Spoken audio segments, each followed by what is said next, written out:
Je m'appelle Assane Djigal, chargé de communication de la Fédération nationale des conducteurs de vélo taxi du Sénégal. Ñu woote fii juste rek pour xamal leen ni dafa am loo xam ne dañ koy ñaawlu ñun parce que d'abord président de la République dafa am loo xam ne daf ñu ko defal muy jàppale ñu ci ay fonds Covid jàppale ñu ci lu jëm ci ay wàllu carte grise yëkkati woon tamit somme bu am solo jox ñu chèque bi symboliquement ñu téye muy chèque bu 1 milliard boo xam ni c'était pour suñu benn programme bu ñu amoon ci wàllu lu jëm ci ay tricycle ak yooyu depuis boobu ñu koy dox sotteegul au niveau du ministère de l'emploi ñu nekk ci boobu léegi boobu y avait Diop comme ministre Ablaye Diop comme ministre ba ni Dame Diop ñëwee aussi dara sotu ci dara leeru ci ñu am ay partenaires yu fi ñëwoon bëgg ñu liggéey ak ñoom tamit ci wàllu tricycle muy waa Bopp & Co loolu tamit ñu ko doon dox ak ñoom ñu yàqloo ñu fi xaalis bu bëri ñu def ak ñoom ay programme préparé ko woo conducteur de vélo taxi Jakarta yi boobu ak léegi affaire boobu mujjul sotti ñu toog ci weeru mars bi ñu nekk ni ñu gis ci presse bi que ni ñoom non seulement ñibbiwuñu ñi ngi Sénégal mais ñi ngi leen di recevoir foo xam ne ñun sax duñu fa recevoir ñun ñi nga xam ne ñooy acteurs principaux yi muy waa Bopp & Co yi ñu dem ministère ba toog ba faram-fàccee ci wàllu tricycle yoo xam ne dañ koy wax ay tricycle yoo xam ni c'est nu mu tuddati électrique la ñu faram-fàccee ci ak waa ANPEJ ci kanam waa ministère de l'emploi des jeunes muy lu ñuy naqarlu parce que def naa loolu tey bu ñu demoon ba koy def sax ñi nga xam ni ñoom ñooy acteurs yi yor wàllu liggéey boobu di ci yëngu ñooñu seen bu ñu fa ñëpp teewul it président war na fa teew ñu gis ko ñu war a xam ne lii lu ñu waxtaanee la. rawatina aussi muy doon loo xam ni ñoom lu projet boobu ñu indi projet la bu cher boo xam ni dawalkatu Jakarta attanu ko parce que mënoo jël benn projet nga indi ko fii indi fay moto ay tricycle yoo xam ni c'est électrique di bëgg leen ko joxee à benn somme boo xam ni par exemple dañuy verser lu toll ni 150 000 francs par mois pendant 3 ans boo ko calculer day dugg 5 400 000 kooku benn dawalkatu Jakarta amu ko budget boobu bu ñu ko amoon dootu ñu ko def ci ay Jakarta wala ci ay tricycle dañ koy daal def ci oto war a leneen ak leneen yaatal suñu liggéey loolu mooy li nga xam ne dañ koy ñaawlu di wax ni à chaque fois yu mel ni dafay am Sénégal ñu war ko di ko moytu parce que ki nga xam ni moo nekk ci dëkk bi di njiitu réew mi bëggul loolu jeunesse am bi dafa bëgg ñu leen di toppatoo jeunesse am bi dafa bëgg am ak ñoom jàmm ak salaam donc lépp lu mën a am rek dañ leen ci war a boole mais clairement bala ngaa recevoir ay tubaab nga recevoir ñi nga xam ne ñooy doomu réew mi buntu yi da nga koy fëgg ñu ëpp ko fekk ni doomu réew mi ñu ngi koy fëgg kenn dañ koy ëpp te tubaab bi bu ñëwee fëgg ko ñu ubbi ko te ñooñu di ñëw fi dañ fiy ñëw rek pour di ñu defal ay ndaxe mbaay loolu la ñuy ñaawlu ñun au niveau de la fédération nationale ànduñu ci tey ànduñu ci ëllëg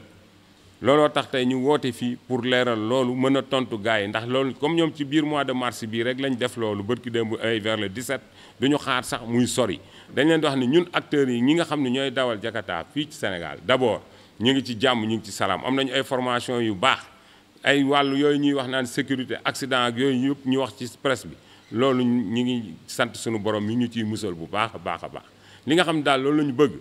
mooy projet bi ñu amoon ñun waxoon ko chef de l'État ba mu yëkkati woon chèque bi symboliquement teg ko ci ñun fële ci Diamniadio ci centre conférence Abdou Diouf muy chèque bu 1 milliard de francs boobu ñu waroon am continuité ak waa DER yi nañ ñu jox financement boobu ñun ñu dem uti suñu ay tricycle boobu dëkk bi laa soxlawuñu fi tricycle électrique loolu liggéey bi ñuy liggéey tricycle électrique mënu ko wa ilaa ñu bàyyi ñoog suñu Jakarta yi ñu yor ñu renouveler parc Jakarta bi gars yi kon ne liggéey waaw njiitu réew mi lañ ci woo parce que moom mooy ki nga xam ni ñun dañ koo ameel fi mu nekk nii njukkal bi ñu ko ameel mooy jàppale nañu bi durant Covid bi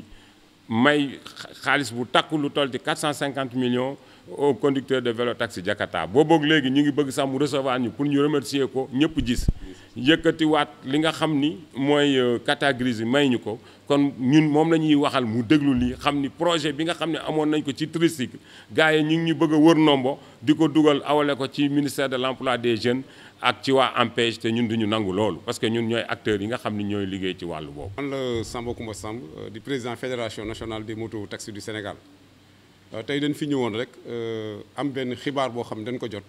bu doon xibaar bi nga xam ne nii wax dëgg yàlla bépp conducteur de Jakarta buy dawal biir Sénégal loolu neexu ko te loolu mi ngi jugee ci ki nga xam ne kii mooy le ministre Dame Diop. dañoo amoon nag benn liggéey boo xam ne dañ ko commencé woon ak le ministre Ablaye Diop mu doon liggéey boo xam liggéey bu am solo la ak notre partenaire bu jaare SAR muy Amadou Clédor Fall yàlla dogal ñu am ci un convention bu ñu signé woon fii ci mairie bu Thiès mu doon convention boo xam ne déplacé nañ autorités yi nekk bi Sénégal yépp ñu ñëw assister ko kon donc suñu demee ba le président de la République yëkkati un chèque de 2 milliards mu yëkkati ko jox ko fédération nationale ñu xëy projet boobu war a taxaw pour ay tricycle ñu xëy tey jii yëkkati suñuy dossiers yóbbu ko fële nga xam ne moom mooy ministère de l'emploi bi ministère de l'emploi yëkkatee dossiers yooyu remplacé ki ko remplacé tey di Dame Diop moo remplacé Ablaye Diop ñu gis dossiers yooyu mu jël ko def ko ci suufu tiroiram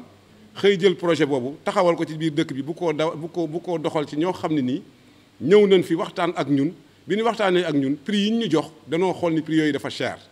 parce que ay versement versement yoo xam ne chaque fin du mois da ngay joxe 150 000 pendant 5 ans mu dikk ay 5 millions de francs kooku yaakaar naa ni ñun conducteurs Jakarta yi loolu mënuñu ci ànd ba pare it encore ñu indi fi ay moto yoo xam ne ay moto électrique la moto yooyu nag ñoom ñi nga xam ñoom ñoo fi ni muy waa bopp danoo bëgg ñoom ñu téye seen i moto parce que le président de la République bi muy yëkkati ay tricycle dina ko jox waxul woon ñu jox ñu ay moto électrique dafa waxoon ni projet bi dafa bëgg fédération nationale maanaam jiite ko ñu ëlbati ko fexe ba maanaam améliorer liggéey bi nga xam moom la conducteur Jakarta yi di liggéey fii ci Sénégal te bi ñu koy jox 1 milliard chèque bu 1 milliard la ñu jox fële ca place Abdou Diouf amul benn ministère bu taxawul ci keroog bu ko fekkewul même ministre Dame Diop bii fa keroog fa la ko fekk kon donc moom warul mën a ñëw jël suñu projet di ko dugal feneen foo xam ne fu bokkul la loolu nag fédération bi du ci ànd tey du ci ànd ëllëg dañ ciy teg nag dañ ciy xeex ba keroog ñuy gis li nga xam parce que ñu ngi ciy interpeller le président de la République di ko xamal ni ko nii nga xam ne ni moom moo ni moom Jakarta yi les Jakarta man la sama famille la ñu ngi koy interpeller ci mu fexe ba wax ak Dame Diop mi nga xam ne nii tey jii moom mu bëgg a détourner li nga xam ne ni moom mooy suñu projet bi bu ko dugal feneen foo xam ne fii ñun ànduñ ci tey ànduñ ci ëllëg loolu nag mooy suñuy kàddu di jégalu bu baax a baax di nuyu ñëpp asalaamaaleykum wa rahmatullah.